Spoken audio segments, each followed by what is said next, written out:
네, 다음 큐브의 키워드는 무엇이라는 키워드를 가지고 왔습니다. 가수 김광석의 타살 의혹을 제기해 명예훼손 혐의를 받고 있는 고발뉴스 이상호 기자가 다시 법정에 섰습니다. 이번에는 국민참여 재판인데요. 오늘 열리고 있는 국민참여 재판의 쟁점이 무엇인지 두 분과 함께 마찬가지로 짚어보도록 하겠습니다. 이게 조금 시간이 오래된 이야기가 될 수 있는데 하지만 많은 국민들이 다들 아실 겁니다.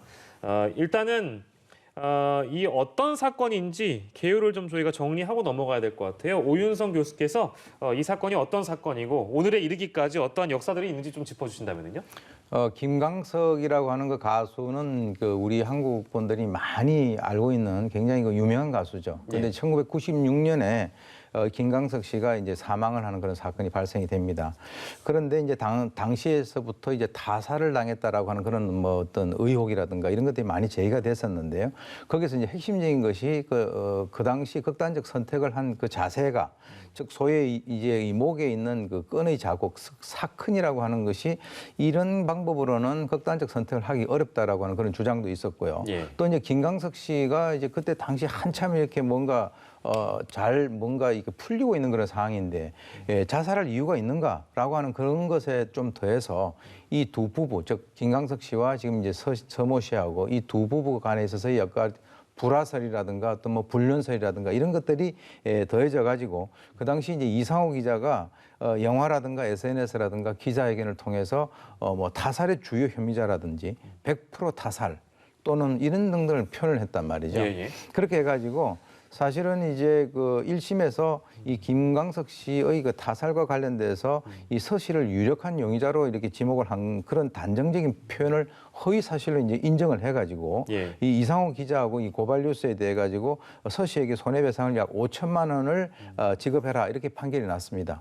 그런데 이제 2심에 가가지고는 이 허위 사실이 서씨의 인격권에 대해서 심각하게 침해를 했다라고 해가지고 5천만 원을 갖다 1억 원을 올렸고요.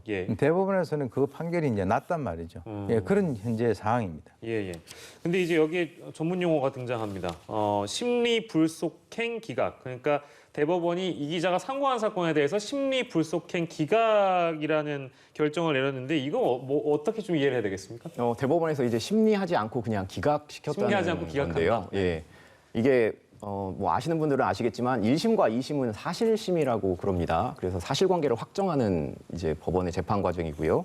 대법원은 법률심인데 법률심은 법률적인 판단만 하게 됩니다. 그래서 상고 이유라는 것이 법에 규정된 것이 들어와야만 판단을 하게 되는데요.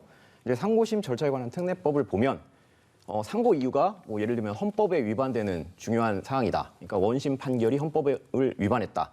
아니면 중대한 법령을 위반했다라던가 기존에 있었던 대법원 판례에 배치되는 원심 판결이다. 내지는 그 대법원 판례를 변경할 필요성이 있다. 이 정도가 이제 상고 이유거든요.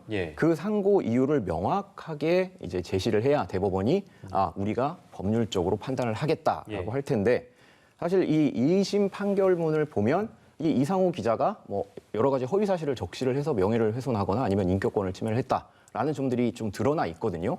그거에 대해서 이제 더 이상 법률적인 판단이 필요 없다라고 판단을 했기 때문에 더 이상 이제 진행하지 않고 심리 불속행 기각 이런 판결을 내린 것입니다. 알겠습니다. 그리고 하나 더요. 국민참여재판 얘기 저희가 좀 해야 되는데 이게 그러니까 어떤 경우에 이루어지는지도 궁금하실 것 같고 되게 어떤 이 사건이 아니라 이제 다른 사건의 경우에는 국민참여재판을 신청을 하는데 재판부가 기각을 한다든지 이런 사례도 있지 않겠습니까? 보통 그러니까 어떤 때에 이 국민참여재판이 이루어지는 거예요? 일단 무조건 진행하는 것은 아니고요. 국민참여재판으로 진행하기에 좀 부적절한 사건인 경우에는 재판부가 검사, 변호인의 의견을 들어서 이제 배제를 할 수도 있습니다. 진행을 하지 않을 수도 있는데요. 간단하게 이제 국민참여 재판을 좀 살펴보면 이게 이제 2008년부터 시작이 됐습니다. 10년이 훨씬 넘었는데요.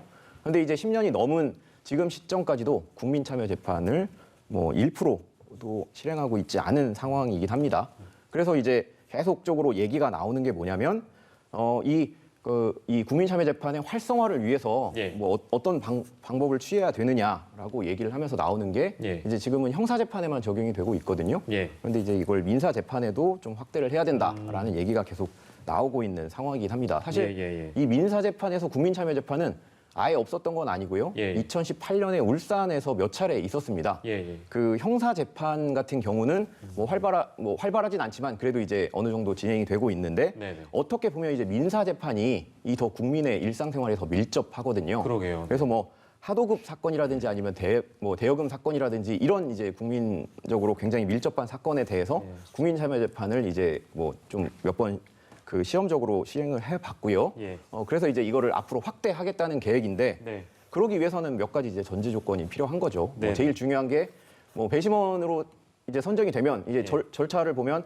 처음에 이제 배심원 선정이 되는데요. 예. 선정이 되면 이제 그때 나와서 거의 하루 종일 법원에서 그 판결을 그 진행 과정을 봐야 되거든요. 예. 그러면 이제 그 뭐 예를 들면 뭐 하루 벌어서 하루 먹는 사람의 경우에는 일당을 날리기 때문에 예. 그 점에 대한 이제 생계 유지 보전이 있어야 된다. 네네. 뭐 그런 이제 얘기가 나오고 있는 아니 상황입니다. 근데 이제 이 국민 참여 재판이라는 게 그렇게 많이 이루어지고 있는 것 같지는 않아요. 그러니까 제 생각에도 그러니까 국내에서는 근데 뭐 이제 우리 영화를 보거나 뭐 우리 흔히 얘기하는 외국 드라마 이런 거 보면은 항상 뭔가 뭐 배심원들 나오거나 배심원들의 어떤 결정이나 이런 것들이 굉장히 재판에 영향이 많이 끼치는 것처럼 그렇게 그려지잖아요. 해외 사례랑 비교하면 우리가 국내 실제 이런 국민 참여 재판 사례가 적은 거죠. 예, 굉장히 좀 적다고 보시면 될 것 같고요. 예. 그 적은 이유 중에 또 하나가 그 우리가 흔히 뭐 영화나 드라마를 통해서 접하는 배심원제 같은 경우에는 예. 배심원들이 모여서 이제 뭐 평의를 합니다. 그래서 예. 어떤 결정을 내리면 그 결정을 그대로 이제 재판부가 선고를 하는 예. 그런 케이스가 많은데